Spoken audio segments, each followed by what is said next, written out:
right there you can really tell, or I can, that this skid is somewhat working, because any of my other ones that hang the chassis and the skid up right here, they don't just go ahead and pull over it. You always have to like back up and ram them. So I think it's working right there. Sweet. What is up, guys? Matt here, coming at you with another quick video. Super thrilled to be bringing this one. This is my latest creation. If you guys don't know, this is the 2FM colorway of the Furitek chassis for the FCX24. And this thing just looks unbelievable.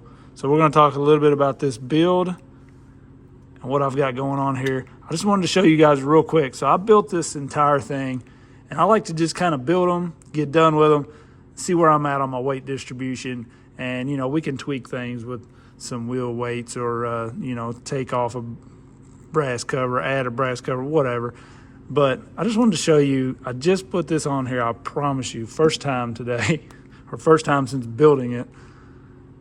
And look at that weight, 60-40 front to rear, or 51, well, now look, 50-50. I mean, it's like, it's too easy. I don't know, I give up. It's just too easy.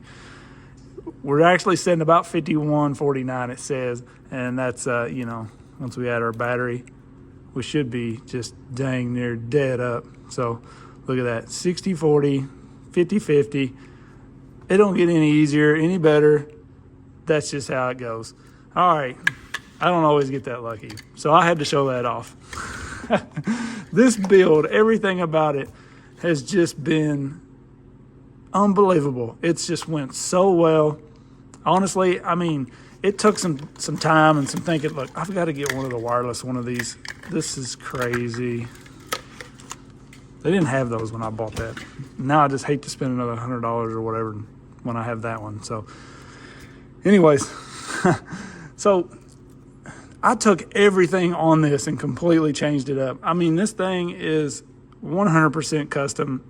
You guys know, if you watched the video, I moved the skid forward and up because I didn't like it hanging down like it was supposed to with this. So normally this would have mounted basically like that, and this thing would have been that much lower. So I didn't like that. So I just made it work. We got the roller bearings on the bottom. Who knows if it's actually going to work, but it's something new. Thought we would try it. Made it my own again. And from that point, man, it was just like, what else can I do that makes it work, but it's just kind of different for me? Like, I just, you know, I build so many of these, I just got to change it up. So I basically did away with these plates. Not going to use these, I don't think, at all. I could end up using one of these back here, and you will know why once you see my body. I don't really want to show it just yet. I just got it today, and I got to do some paint work and stuff, and you guys know I'm not good at painting. So it's going to be a rush job, but I bought 2 extras for maybe I can get somebody with some skills to paint one for me. So anyways, I wanted to do some super high clearance links. So these are some links that I printed up. You can see massive clearance on these links. Drive shaft's going to hit before the links do. We may end up rolling this axle a little bit to bring it back to get that drive shaft up just a hair more even, but I kind of like how it sits at the moment. So we'll see how that goes. I've sat wheels and tires on this, but I haven't mounted them up or anything. And this thing sits insanely low. I'll just show you. I got to finish mounting up 2 more of these, but I think you can get the idea with those sitting on there. This thing is going to be pretty low. Like, it barely even clears one of these pin tires. And it's setting pretty much bottomed out, right? I mean, we have up travel here on the rear shocks. Fronts are basically maxed out to what they can do. So I may end up having to change the shocks and stuff. That's just, I just kind of built it, put them on there. I like these fronts at this angle. Everybody's like, that's an aggressive angle, isn't it? But the main reason is because of the way it makes them work. These are the long travel oil-filled shocks, and you can see they have a lot of travel. But with the oil in there and being at that angle that doesn't really work, looks like I need to tighten that up. It doesn't, you know, wouldn't normally work well. I kind of like it because if you notice, when this thing is setting uphill, it doesn't really drop away from the chassis too much. I mean, if I pull it, it does. But if we're just rolling up and we start, it's somewhat holding it, you know, so it's not maxing out.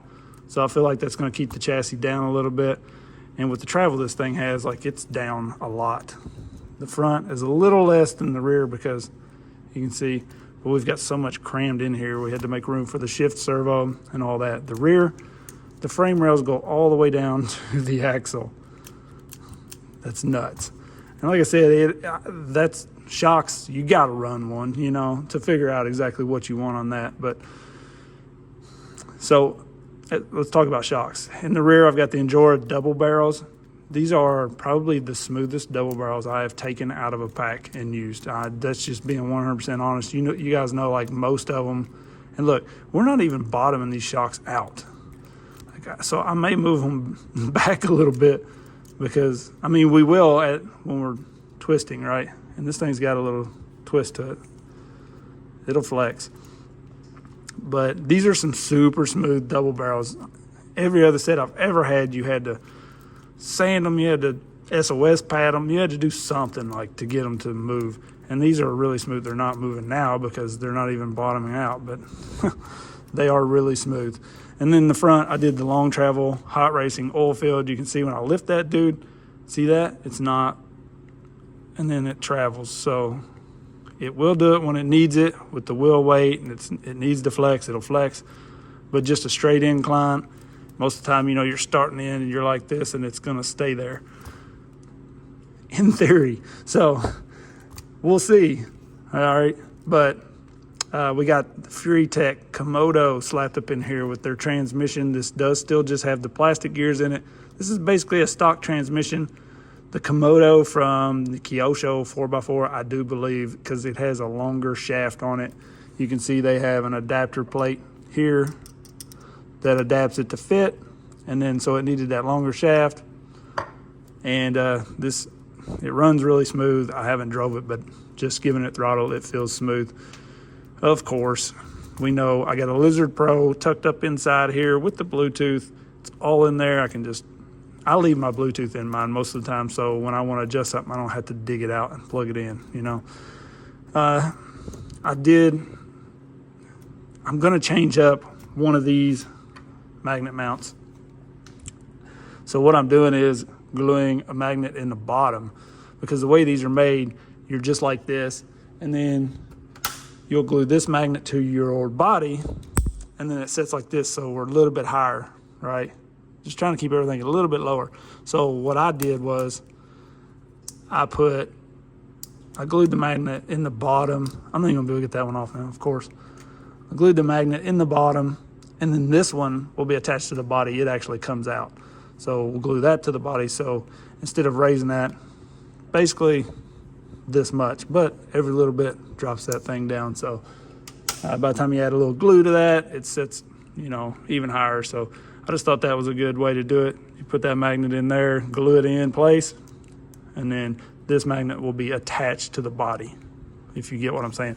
And then plus, that makes this magnet that is attached to the body sit down in this lip.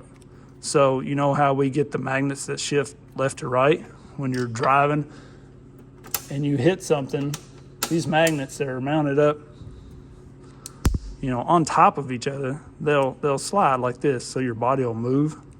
Well, this is down in here. This is not glued in, and I can't even really move it. So once I clean this glue out of this groove, it just helps it sit down in there a little bit, and it won't move as much, I think, hopefully. So that's just another little mod we did to the mount. What else did I do? You guys know, if you watched the other video, I moved the shift servo up a tiny bit. to fit everything in here. I got these little, they're not sliders, I just made them just to hold my electronics because I was trying to cram everything in here super low. So nothing is even sticking above the transmission is what I was trying to do, which keeps all of our electronics and battery and everything pretty low. And it's really amazing that the shifter and everything fits in there. There's a lot going on in here, but it all works. So I mounted these links. Everybody was like, where are you gonna mount your bottom links? Because I used the holes for the bottom links. These, did away with all that. So I mounted them to the outside of the chassis. And I just like how square everything is. Those move up and down on the outside of the chassis really well. When it twists, it does just fine. You can see, like, it does good, I think. So I spaced my shocks out a little bit because I'm running them on the outside of the links here so that none of this interferes, and so they're spaced out a little, but it's all nice and square. And these are double barrels, so if everything's not squared up, they're gonna bind. You guys know how that is. And they don't bind at all. Like I said, they're not even really bottoming out yet, but they work.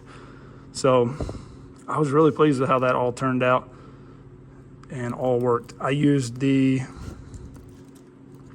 so on these printed links, I used the little ball stud thing from some stock FCX24 links here to give a pivot point, and then I tapped them out just a little bit to fit some ball studs in the rears, so they're on ball studs here, so we don't have like that crazy stupid flex we were getting with custom links that didn't have ball ends in them there for a while. Took care of all that. What else did I do with this? We've got Endura drive shaft in the rear, Treal in the front. This is the new Treal that I just showed off in my last video. Really good fit with that drive shaft. I wish they would come out with a longer one because I had to use their long in the front and then an Endura in the rear to fit the wheelbase of this truck. So I was able to roll this axle back just a little bit in the front. I wanted it rolled back just a little bit, so I just made my links work for that. These are actually some Panda Hobby Tetra 24 links from one of the T24s I destroyed, took apart for parts. The ball ends on those, their links work perfect. Ball ends and everything are perfect for the FCX and these M2 screws. So if you have some of those, they work great. So I use them for uppers because they just happen to fit perfect with these printed links on the bottom. It set the axle back just a little bit where I wanted. I didn't want it too far. I didn't want my servo crazy angled, but it gets everything rolled up. That brings the steering link up even more. So I think that's going to work really well. As far as the shocks, I actually, on these hot racing, the ball stud that comes on the bottom of those is funky. So I took the bottoms off of a set of these Enduras and put on there because the ball studs worked well on these. And most of these ball studs I drilled out to fit the M2 screws, the larger screw. So I just drilled them out to fit all these ball studs for the most part. A lot of custom work there. There was a lot of figuring things out, and I started out like kind of videoing it all, but it gets pretty boring because I run into issues and I have to deal with this and that. And so I feel like it's better, easier to just go through a rundown of the truck once I'm finished. So you can see I've got the Treal aluminum inner knuckles here and the Treal brass weights on just the front. I didn't even look at what the total weight was earlier. Did you guys look at that? Total weight of this thing, I'm curious. 329 grams. So I was trying to stay as light as I could. What was it?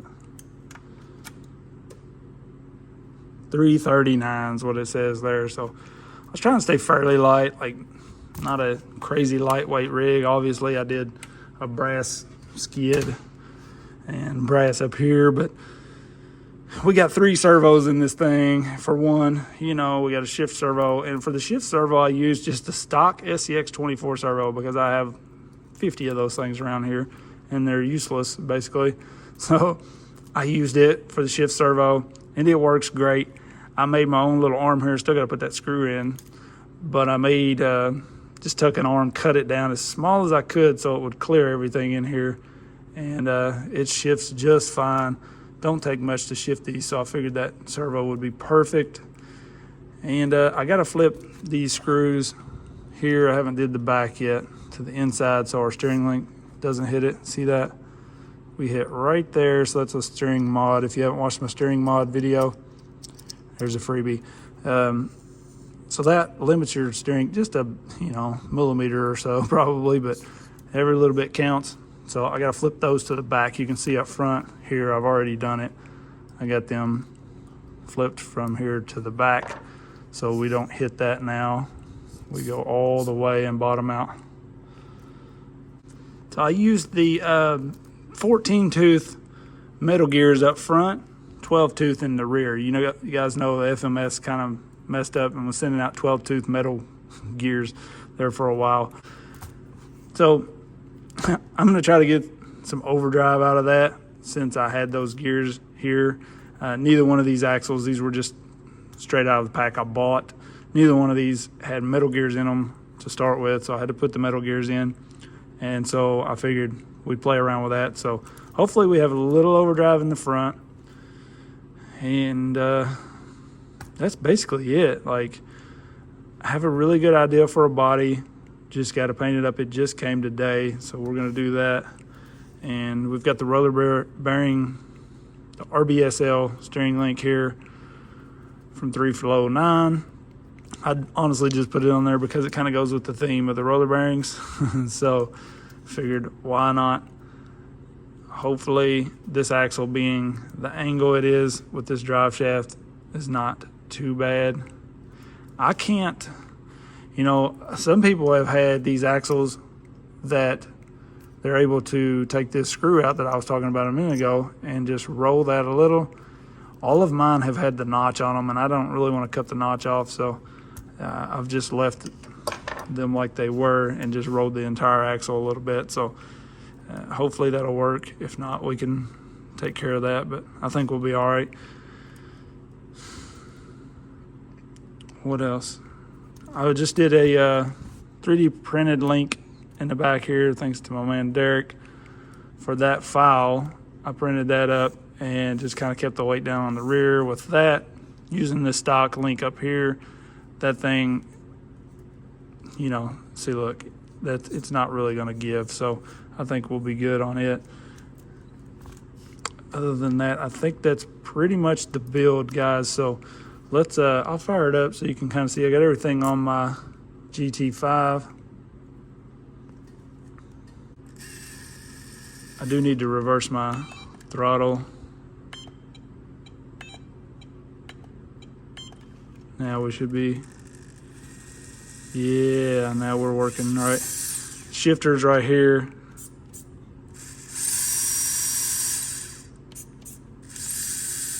So I think you can tell the difference in that. That's all working really well. Rear steer is on the knob. And, you know, there's been some people talking about they couldn't decide about going with the GT5 or the Noble for four-wheel steer, but there is nothing on the Noble as smooth as this mod. I have ran it on this knob before, and it works pretty good, but this kind of gets in your way. It would be nice maybe to just glue something onto that to extend it out here, have a bigger knob maybe. But it does work pretty well here. It's just you hit your thumb and kind of bottom out, so you kind of have to just roll it like this sometimes, and that's pretty aggravating. So honestly, I prefer it on the GT5, and for the price, like, super cheap. And this is pretty simple to move. I mean, a lot of people just take the one out of here and move it down, but really simple. You can see, works great. And the GT5, the best thing about it, honestly, is the micro receivers. You can see this is the smallest receiver for the Noble, and here's the receiver I'm using for the GT5. So you can see the difference there. So for these 24s, these are really, really good. And the price of this GT5 is insane, so you can't beat it. I made these little goofy looking trays here. I just took some plastic I had, heated it up, bent it, popped some holes in it, but they work. And honestly, I made those before I got my body, and after sitting the body on there, they're like perfect, almost. Now I could probably make something to where I could actually attach the body to these with some Velcro or something, but I think I got a different solution figured out for that, so we won't have to worry about it. But there's a lot crammed in here. Got all my wires basically bunched up in here. We're running 3 servos here, so there's a lot going on, but I think it turned out pretty clean. Can't wait to get some wheels and tires on this thing and a body for sure. So got to get to work. Just wanted to show it to you guys really quick. Let me know what you think. I appreciate everybody watching. Don't forget to like, subscribe, click the bell so you get notified when I'm posting all these videos. Hope everybody has a great weekend. Peace.